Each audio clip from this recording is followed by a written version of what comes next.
Well, the soothing sounds of modern jazz are flowing through the Mermaid City this weekend as the Attucks Jazz Orchestra celebrates the 100th anniversary of Miles Davis and John Coltrane at the historic theater. And joining us now with an inside look at the event is the director of the Attucks Jazz Orchestra, Todd Stoll. Thank you so much for being here. Pleasure to be here. Thank you for having me. Okay, so tell us a little bit about this event. What can people expect? So we're honoring two of the most iconic musicians in American history, Miles Davis and John Coltrane, both born 100 years ago this year.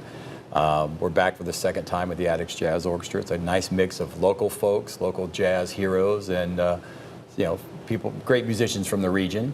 And we're going to play some of the iconic hits of both of those two artists. How would you classify, within the jazz realm, their music?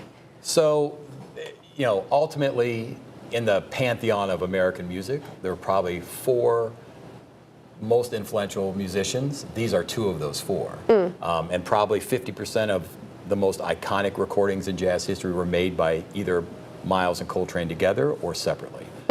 This is some of the most important music in our nation's history, and it's modern jazz. So it's from 1950 onward.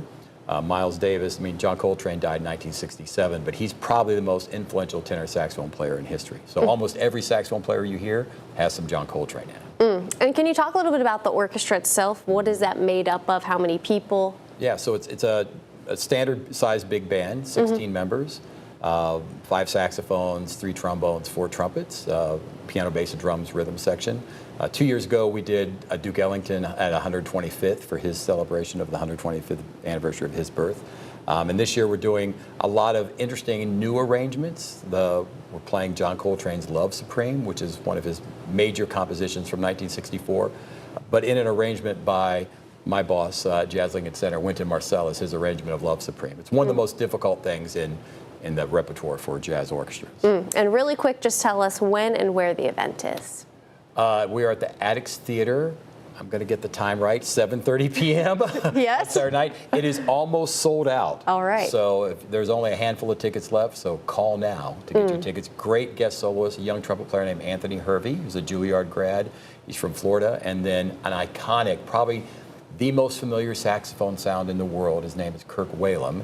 He was on all of the Whitney Houston recordings in the 80s and 90s, and also a great jazz, R&B, and gospel player. So. Well, thank you so much for coming in, and good luck with the concert. Awesome. We hope to see you there.